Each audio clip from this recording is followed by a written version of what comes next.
ઘણા સમય પહેલાની વાત છે. એક સુંદર પણ સામાન્ય નગરમાં કમલા નામની એક ગરીબ વિધવા સ્ત્રી પોતાના એકલા પુત્ર જગ્ગુ સાથે રહેતી હતી. કમલાનું જીવન સંઘર્ષોથી ભરેલું હતું, કારણ કે તેના પતિનું મૃત્યુ ત્યારે થયું હતું જ્યારે જગ્ગુની ઉંમર માત્ર 7 વર્ષ હતી. પતિના જતા પછી કમલાની સામે સૌથી મોટી ચિંતા પોતાના નાના પુત્રને પાલવાની અને તેને ભણાવવાની હતી, કારણ કે તેની પાસે ના ખેતર હતું, ના દુકાન અને ના જ કોઈ જમામૂડી. નગરના એક જૂના મોહલ્લાના છેલ્લા છેડે માટી અને ઈંટોથી બનેલું તેનું નાનું ઘર હતું, જેની દિવાલો પર જગ્યાએ તિરાડો હતી અને વરસાદના દિવસોમાં છતમાંથી પાણી ટપકતું હતું. કમલા લોકોના ઘરોમાં કામ કરતી હતી, ક્યારેક કોઈના અહીં ઝાડુ પોછો લગાડતી, ક્યારેક વાસણ વાળતી અને ક્યારેક કોઈના ઘરે કપડાં ધોતી. સવારે સૂર્ય નીકળતા પહેલા ઉઠીને તે ચૂલો સળગાવતી, પુત્ર માટે 2 રોટલી બનાવતી અને પછી કામની તલાશમાં નીકળી જતી. જગ્ગુ પોતાની માતાની પરેશાની સમજતો હતો અને નાની ઉંમરથી જ ખૂબ સમજદાર થઈ ગયો હતો. તે વારંવાર કહેતો, માં, તમે આટલું કામ ના કર્યા કરો, હું મોટો થઈને તમને આરામ આપીશ. કમલા પુત્રની વાત સાંભળીને મુસ્કુરાઈ જતી અને તેના માથા પર હાથ ફેરવતા કહેતી કે બેટા, તું માત્ર મન લગાડીને અભ્યાસ કર, એ જ મારા માટે સૌથી મોટો આરામ છે. જગ્ગુ અભ્યાસમાં ખૂબ હોશિયાર હતો. તેની પાસે મોંઘી પુસ્તકો નહોતા. સ્કૂલની ફી ભરવી પણ અનેક વખત મુશ્કેલ થઈ જતી હતી, પણ તેની અંદર કંઈક કરી બતાવવાની આગ હતી. તે જૂના અખબારો અને ઉધારની પુસ્તકોથી ભણતો અને રાતે માટીના નાના દીવાની રોશનીમાં કલાકો સુધી અભ્યાસ કરતો. અનેક વખત તેલ ખતમ થઈ જતું તો તે ચાંદનીમાં બેસીને પોતાની પુસ્તકો વાંચતો. તેની માતા જ્યારે તેને આ રીતે ભણતો જોતી તો તેની આંખોમાં આંસુ આવી જતા, પણ તે પોતાના આંસુ છુપાવીને કહેતી કે બેટા, જિંદગીમાં ભલે કેટલી પણ ગરીબી કેમ ના હોય, જ્ઞાન એવી દોલત છે જેને કોઈ ચોરી શકતું નથી. જગ્ગુ પોતાની માતાની દરેક વાતને હૃદયમાં ઉતારી લેતો હતો. એક દિવસ સ્કૂલમાં તેના શિક્ષકે બધા બાળકોને પૂછ્યું કે તે મોટા થઈને શું બનવા માંગે છે. કોઈએ કહ્યું ડૉક્ટર, કોઈએ કહ્યું અધિકારી અને કોઈએ કહ્યું વેપારી.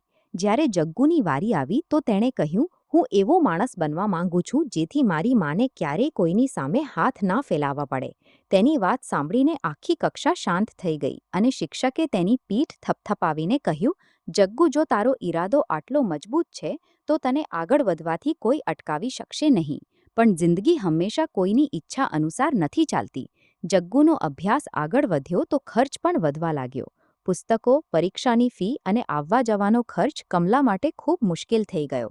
એક રાતે કમલાએ પોતાની જૂની સંદૂકચ્ચી ખોલી.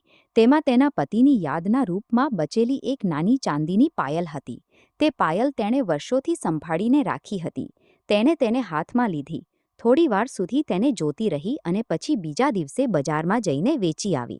તે પૈસાથી તેણે જગ્ગુની ફી અને પુસ્તકો ખરીદ્યા. જ્યારે જગ્ગુને આ વાત ખબર પડી તો તે રડતા બોલ્યો કે માં, તમે તમારી છેલ્લી નિશાની પણ વેચી દીધી.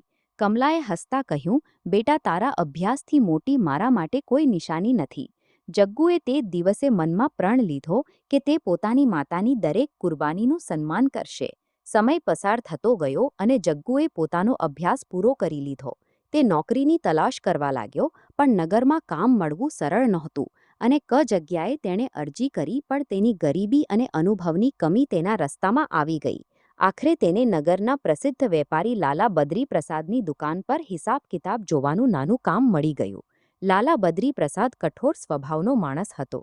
તે કર્મચારીઓની નાની ભૂલ પર પણ દાંટ આપતો હતો, પણ જગ્ગુ પોતાના કામમાં એટલો ઈમાનદાર અને સાવધાન હતો કે થોડા જ દિવસોમાં લાલાને તેના પર ભરોસો થવા લાગ્યો. જગ્ગુ સવારે સમય પર દુકાન પહોંચતો, આખો દિવસ મહેનત કરતો અને સાંજે ઘરે પાછા આવીને પોતાની માતાની મદદ કરતો. તેની પહેલી કમાણી જ્યારે હાથમાં આવી તો તે સીધો બજારમાં ગયો અને પોતાની માતા માટે એક સાડી ખરીદીને લાવ્યો. કમલાએ સાડી હાથમાં લીધી તો તેની આંખોમાંથી આંસુ નીકળી પડ્યા. તેણે કહ્યું, બેટા, મારા માટે આટલી મોંઘી વસ્તુઓ કેમ લાવ્યો? જગ્ગુએ મુસ્કુરાઈને કહ્યું, માં, આ મોંઘી નથી, આ મારી પહેલી કમાણી છે. કમલાએ સાડીને પોતાના છાતી સાથે લગાડી લીધી અને બોલી, આજે મને લાગે છે કે તારા પિતા જ્યાં પણ હશે તારા પર ગર્વ કરતા હશે. જગ્ગુના જીવનમાં ધીમે ધીમે ખુશીઓ આવવા લાગી હતી, પણ ભાગ્ય કદાચ તેની પરીક્ષા હજુ પૂરી નહોતી કરી ચૂક્યું. એક સાંજે દુકાન બંધ થયા પછી, જ્યારે બધા કર્મચારીઓ જઈ ચૂક્યા હતા, જગ્ગુ ફર્શ પર પડેલા એક કપડાના થેલાથી અથડાયો. તેણે થેલો ઉપાડ્યો તો તેની અંદર ઘણા બધા રૂપિયા અને કેટલાક કિંમતી સોનાના આભૂષણ હતા. આટલી મોટી રકમ તેણે પોતાના જીવનમાં ક્યારેય એકસાથે નહોતી જોઈ. તેના મનમાં એક ક્ષણ માટે વિચાર આવ્યો કે જો આ પૈસા તે ઘરે લઈ જાય તો માની બધી પરેશાનીઓ ખતમ થઈ શકે છે. ઘરની તૂટેલી છત સુધરી જશે, માને કામ પર ના જવું પડે અને કદાચ તે પોતાનો નાનો વ્યવસાય પણ શરૂ કરી શકે. પણ તે જ ક્ષણે તેને પોતાની માતાનો અવાજ યાદ આવ્યો.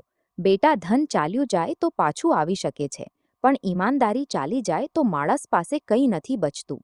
જગ્ગુએ વિના વિલંબે તે થેલો લાલા બદ્રી પ્રસાદને સોંપી દીધો. લાલાએ થેલો જોયો તો હેરાન રહી ગયો.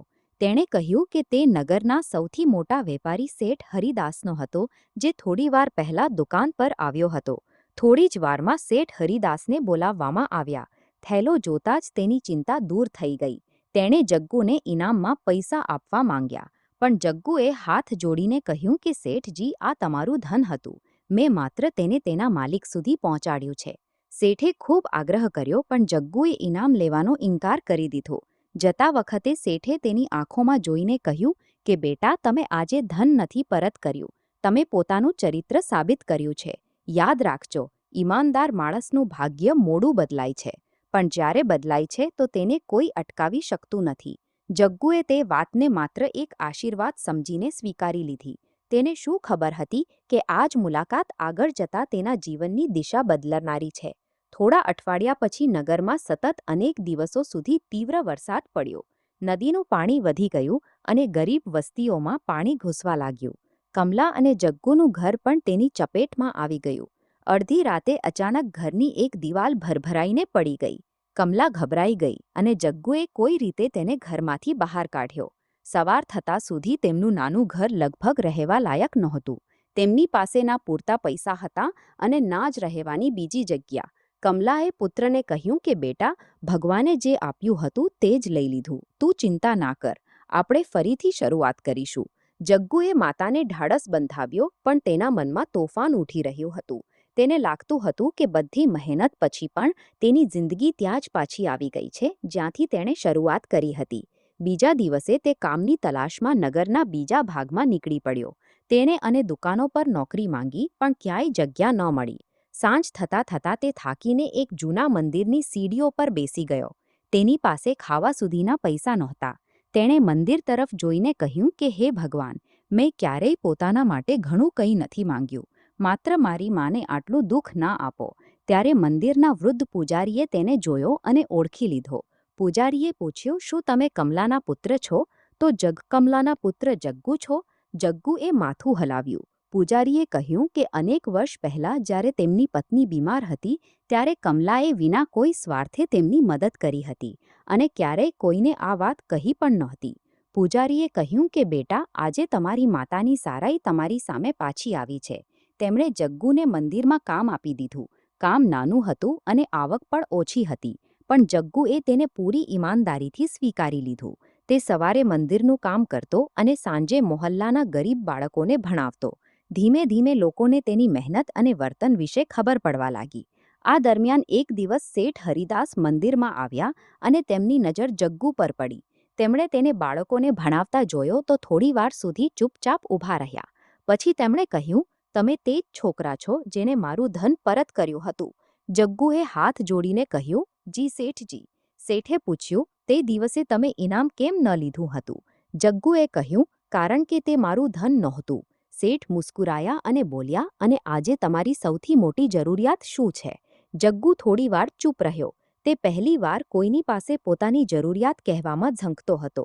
પછી તેણે કહ્યું, મારી મા માટે એક સુરક્ષિત ઘર અને પોતાનો અભ્યાસ આગળ ચાલુ રાખવાની તક. શેઠ હરિદાસે તેની આંખોમાં જોઈને કહ્યું, કાલે મારી સાથે ચાલજો. બીજા દિવસે શેઠ તેને પોતાના મોટા કાર્યાલયમાં લઈ ગયા અને હિસાબ કિતાબના કામ પર રાખી લીધો. તેમણે જગ્ગુના આગળના અભ્યાસનો ખર્ચ ઉપાડવાની પણ જવાબદારી લીધી. જગ્ગુએ દિવસે કામ અને રાતે અભ્યાસ શરૂ કરી દીધો. હવે તેનું જીવન ધીમે ધીમે બદલાઈ રહ્યું હતું, પણ જેમ જેમ તેની સફળતાની પહેલી સીડીઓ દેખાવા લાગી, કેટલાક લોકોના મનમાં તેના પ્રત્યે ઈર્ષ્યા પેદા થવા લાગી. શેઠ હરિદાસના જૂના ભાગીદાર મોહનલાલ જગ્ગુને પસંદ નહોતા કરતા. તેને લાગતું હતું કે એક ગરીબ છોકરો અચાનક શેઠનો વિશ્વાસ કેવી રીતે જીતી શકે છે. તે મનમાં વિચારતો હતો કે જો જગ્ગુ આ જ રીતે આગળ વધતો રહ્યો તો એક દિવસ શેઠ તેને પોતાના વેપારનો સૌથી મહત્વપૂર્ણ માણસ બનાવી દેશે. તેણે જગ્ગુને રસ્તામાંથી હટાવવાની યોજના બનાવવાની શરૂઆત કરી દીધી. એક દિવસ વેપારના હિસાબમાં મોટી રકમનો અંતર નીકળ્યો. મોહનલાલે તરત જ જગ્ગુ પર આરોપ લગાડી દીધો કે તેણે કંપનીના પૈસામાં હેરાફેરી કરી છે. જગ્ગુ માટે આ સાંભળવું કોઈ આઘાતથી ઓછું નહોતું. તેણે કહ્યું, શેઠજી, હું ગરીબ ચોક્કસ છું, પણ બેઈમાન નથી. મોહનલાલે કહ્યું, જો તમે ચોરી નથી કરી તો પૈસા ક્યાં ગયા? શેઠ હરિદાસ પણ ઉલઝણમાં પડી ગયા. તેમણે જગ્ગુને કહ્યું કે જો તે નિર્દોષ છે તો તેણે પોતાને સાબિત કરવું પડશે. જગ્ગુએ માથું નમાવીને કહ્યું, હું નાસીશ નહીં. સત્ય સામે આવે ત્યાં સુધી હું અહીં જ રહીશ. તેણે આખા હિસાબની પુસ્તકો ફરીથી જોવાની શરૂઆત કરી. અનેક કલાકોની મહેનત પછી તેને એક નાની ભૂલ દેખાઈ. એક મોટી રકમ ખોટા ખાતામાં નોંધાઈ હતી. તેણે રેકોર્ડ મેળવ્યો તો ખબર પડી કે પૈસા ચોરાયા નહોતા, પણ ચૂકવણીની એન્ટ્રી ખોટી જગ્યાએ થઈ હતી. તપાસ થતાં સત્ય સામે આવી ગયું અને જગ્ગુ નિર્દોષ સાબિત થયો. શેઠ હરિદાસે તેની બુદ્ધિમત્તા અને ઈમાનદારીની પ્રશંસા કરી. પણ મોહનલાલની ઈર્ષ્યા વધુ વધી ગઈ. તેણે આ વખતે તેનાથી પણ મોટી ચાલ ચાલવાનો નિર્ણય લીધો. થોડા દિવસો પછી વેપાર સાથે જોડાયેલું એક અત્યંત મહત્વપૂર્ણ દસ્તાવેજ કાર્યાલયમાંથી ગાયબ થઈ ગયું. તે દસ્તાવેજ જો ન મળે તો શેઠને ખૂબ મોટું નુકસાન થઈ શકે તેમ હતું. મોહનલાલે ફરીથી જગ્ગુનું નામ લીધું. આ વખતે સ્થિતિ ગંભીર હતી. જગ્ગુએ કહ્યું કે શેઠજી, હું નિર્દોષ, લેકિન માત્ર મારા કહેવાથી તમે વિશ્વાસ ન કરો. તમે તપાસ કરો. હું દરેક તપાસ માટે તૈયાર છું. તેણે તે દિવસે કાર્યાલયમાં આવનારા જનારા દરેક વ્યક્તિની માહિતી એકત્ર કરવાનું શરૂ કર્યું. મોડી રાત સુધી રેકોર્ડ જોવા પછી તેને એક નાનો સુરાગ મળ્યો, જેથી તેને શંકા થઈ કે દસ્તાવેજ કોઈ બહારની વ્યક્તિએ નહીં પણ કાર્યાલયના જ કોઈ વ્યક્તિએ છુપાવ્યો છે. તે સુરાગ સીધો મોહનલાલ તરફ ઇશારો કરી રહ્યો હતો. જગ્ગુએ આ વાત તુરંત શેઠને કહી. પણ ત્યારે વાર્તાએ એક નવો મોડ લીધો, કારણ કે તે જ રાત્રે જગ્ગુના ઘરે એક અજાણ્યો માણસ આવ્યો અને તેણે તેને ધમકી આપી કે જો તેણે આ મામલાની તપાસ બંધ ન કરી તો તેમની માને નુકસાન થઈ શકે છે. જગ્ગુ આખી રાત તેની માની પાસે બેઠો રહ્યો. તેના સામે હવે માત્ર તેની નોકરી અને પ્રતિષ્ઠાનો સવાલ નહોતો, પણ તેની માની સુરક્ષા પણ હતી. સવાર થતાં જ તેણે નિર્ણય કર્યો કે તે ડરીને પાછો નહીં હટે, પણ તે તેની માને પણ ખતરામાં નાખી શકે નહીં. તેણે તેની માને કંઈ કહ્યા વગર તેને તેના જૂના પરિચિત પૂજારી પાસે મોકલવાનો નિર્ણય લીધો. તે જ દિવસે શેઠ હરિદાસે પણ તેને એક રહસ્યમય વાત કહી. ઘણા વર્ષો પહેલાં તેના વેપારમાં પણ આ જ પ્રકારની એક મોટી છેતરપિંડી થઈ હતી, અને તે છેતરપિંડી પાછળ કોઈ એવી વ્યક્તિ હતી જેને આજ સુધી પકડી શકાઈ નહોતી. શેઠને શંકા હતી કે વર્તમાન ઘટના તે જૂના રહસ્ય સાથે જોડાયેલી હોઈ શકે છે. જગ્ગુએ જ્યારે જૂના દસ્તાવેજો જોયા તો તેને એક એવું નામ મળ્યું જેને જોઈને તેના હોશ ઉડી ગયા. તે નામ મોહનલાલનું નહોતું. તે નામ કોઈ એવી વ્યક્તિનું હતું જેને જગ્ગુ તેના જીવનમાં ખૂબ સન્માન આપતો હતો. હવે જગ્ગુના સામે સૌથી મોટો સવાલ હતો, શું તે વ્યક્તિ પર વિશ્વાસ કરે કે તેની આંખો સામે દેખાતા પુરાવા પર?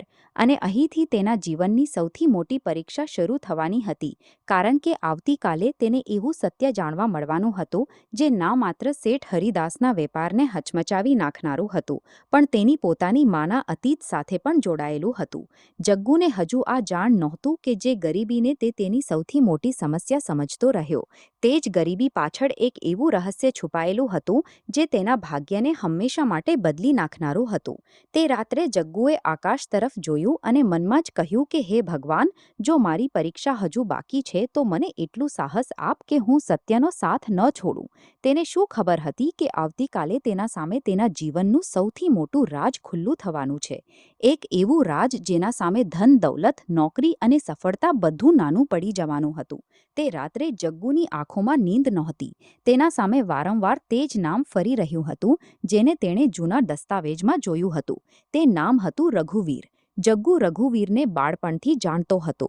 તે કોઈ સાધારણ વ્યક્તિ નહોતો, પણ તે જ માણસ હતો જેણે કમલાના પતિની મૃત્યુ પછી અનેક વખત તેની મદદ કરી હતી અને જગ્ગુ તેને તેના પિતાના જૂના મિત્રના રૂપમાં સન્માન આપતો હતો.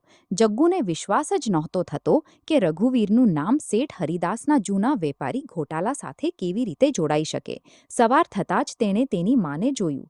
કમલા ચૂલ્હાની પાસે બેઠી રોટલીઓ બનાવી રહી હતી. જગ્ગુ થોડીવાર સુધી તેને જોતો રહ્યો અને પછી બોલ્યો, "માં, હું તમને કંઈક પૂછવા માંગુ છું." કમલાએ મસ્કરાઈને કહ્યું, "પૂછ બેટા." જગ્ગુએ કહ્યું, "શું પિતાજીની મૃત્યુ પહેલાં તેમનો કોઈ મોટા વેપારી સાથે કોઈ સંબંધ હતો?" કમલાના હાથ અચાનક અટકી ગયા. તેના ચહેરાની મસ્કરાહટ ગાયબ થઈ ગઈ. તેણે થોડી ક્ષણો ચૂપ રહ્યા પછી કહ્યું, "તું આ સવાલ આજે કેમ પૂછી રહ્યો છે?" જગ્ગુએ જવાબ આપ્યો, "કારણ કે મારા સામે કેટલાક એવા કાગળો આવ્યા છે જેમાં પિતાજીનું નામ અને શેઠ હરિદાસના જૂના વેપારનો ઉલ્લેખ છે." કમલાએ ઊંડો શ્વાસ લીધો અને બોલી, "હું વિચાર્યું હતું કે આ વાત તને કદી ન કહું કારણ કે હું નહોતી ઈચ્છતી કે તારા મનમાં તારા પિતાને લઈને કોઈ ખોટો સવાલ ઉઠે." જગ્ગુ બેચેન થઈ ગયો. તેણે કહ્યું, "માં, હવે મને બધું સત્ય જાણવું છે." કમલાએ ધીમે ધીમે તેની જૂની વાર્તા કહેવાનું શરૂ કર્યું.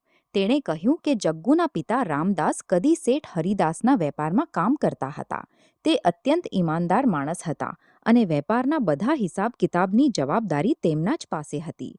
તે દિવસોમાં શેઠનો વેપાર ઝડપથી વધી રહ્યો હતો, પણ અચાનક એક દિવસ વેપારમાં ખૂબ મોટી રકમનો હિસાબ ગાયબ થઈ ગયો. આરોપ રામદાસ પર લાગ્યો. રામદાસે કહ્યું હતું કે તેમણે કોઈ પૈસા નથી લીધા, પણ તેમની પાસે તેમની બેગુનાહી સાબિત કરવાનું કોઈ પ્રમાણ નહોતું.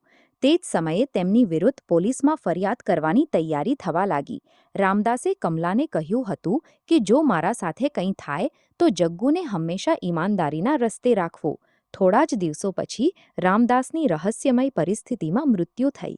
કમલાએ કદી તેના દીકરાને આ વાત ન કહી કારણ કે તે ડરતી હતી કે જૂનો વિવાદ ફરી તેની જિંદગીમાં પાછો આવી જશે.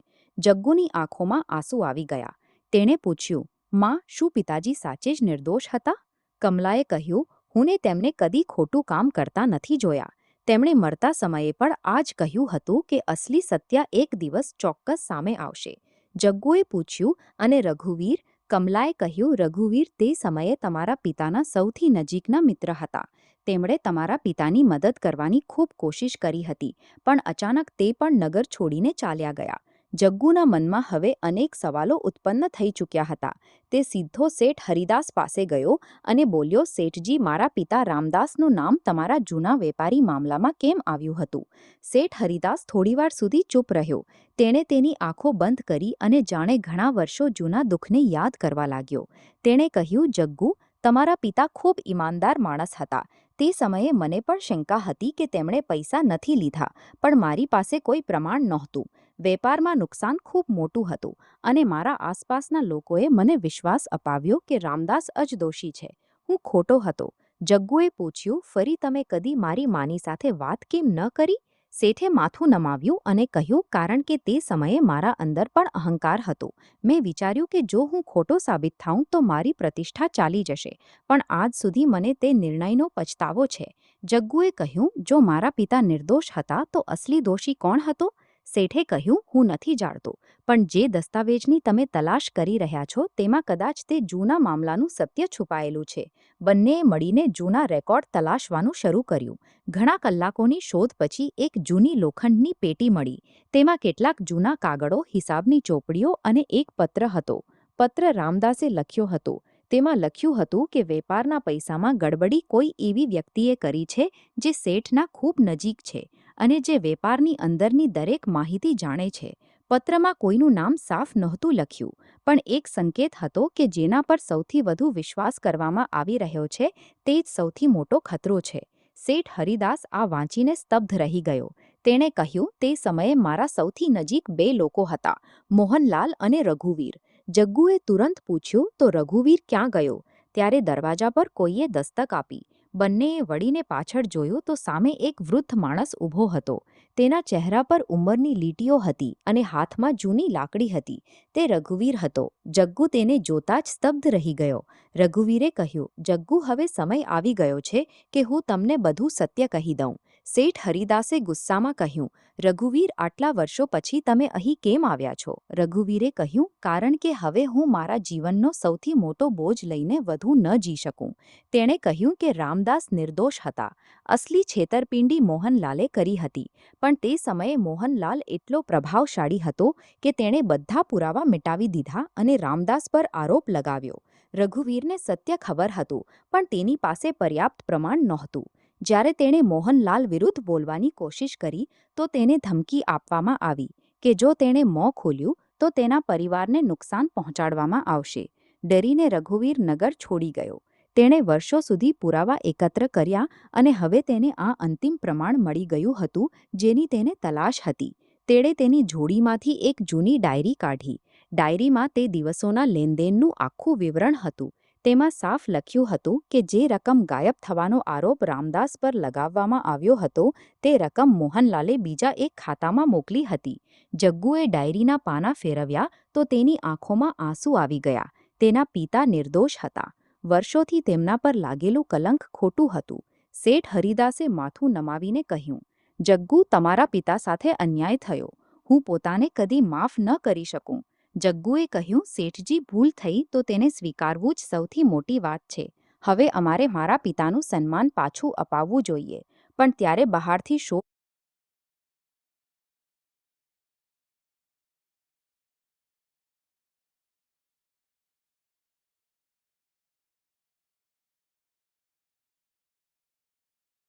સંભળાયો. મોહનલાલને ખબર પડી ચૂકી હતી કે તેનું જૂનું રાજ ખુલ્લું થઈ ગયું છે.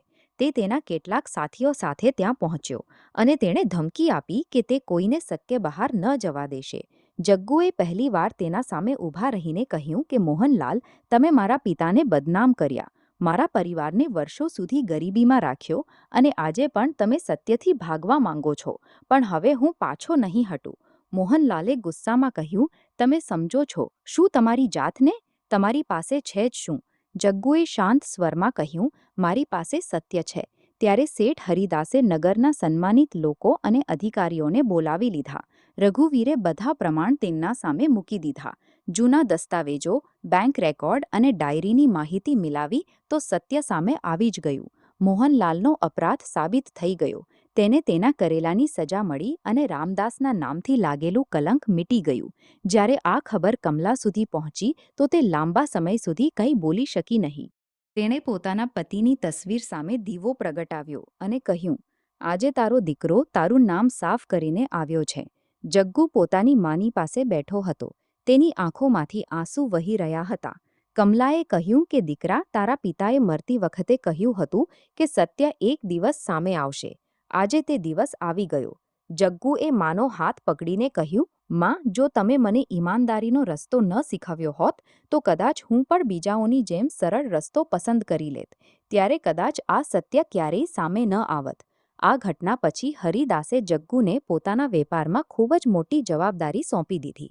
પણ જગ્ગુએ પોતાની સફળતાને માત્ર પોતાના પરિવાર સુધી મર્યાદિત ન રાખી.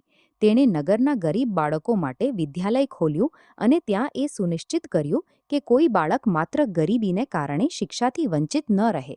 તેણે પોતાની મા માટે એક સુંદર અને સુરક્ષિત ઘર બનાવ્યું.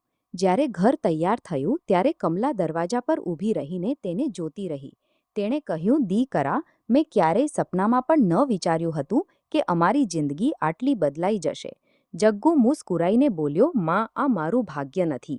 તમારા આશીર્વાદ અને તમારી મહેનતનું પરિણામ છે. કમલાએ કહ્યું, ના દીકરા, મેં માત્ર તને રસ્તો બતાવ્યો હતો. ચાલવું તે શીખ્યું. સમય વીતતો ગયો. જગ્ગુ નગરનો માનનીય વેપારી અને સમાજસેવી બની ગયો. લોકો તેને તેની સંપત્તિથી નહીં પણ તેની ઈમાનદારીથી ઓળખતા હતા. એક દિવસ તે જ વૃદ્ધ સાધુ જેણે વર્ષો પહેલા જગ્ગુને મંદિરની પગથિયા પર બેઠેલો જોયો હતો, ફરી નગરમાં આવ્યો. તેણે જગ્ગુને જોઈને કહ્યું, હવે સમજ્યો ભાગ્યનું ચમત્કાર શું હોય છે. જગ્ગુ મુસ્કુરાઈને બોલ્યો, પહેલાં હું વિચારતો હતો કે ભાગ્ય એ છે જે અચાનક બદલાઈ જાય, પણ હવે સમજાયું છે કે ભાગ્ય આપણા કર્મોથી ધીમે ધીમે બને છે.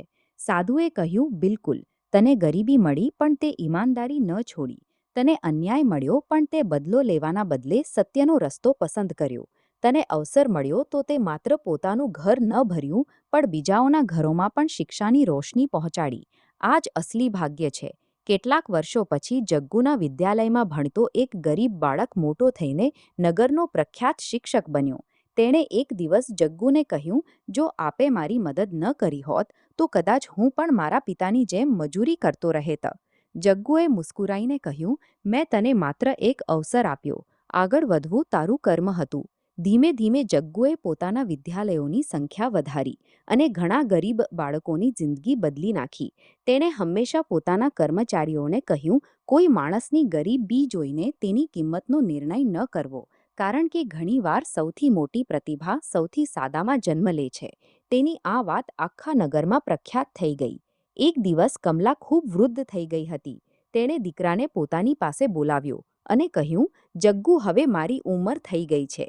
મને બસ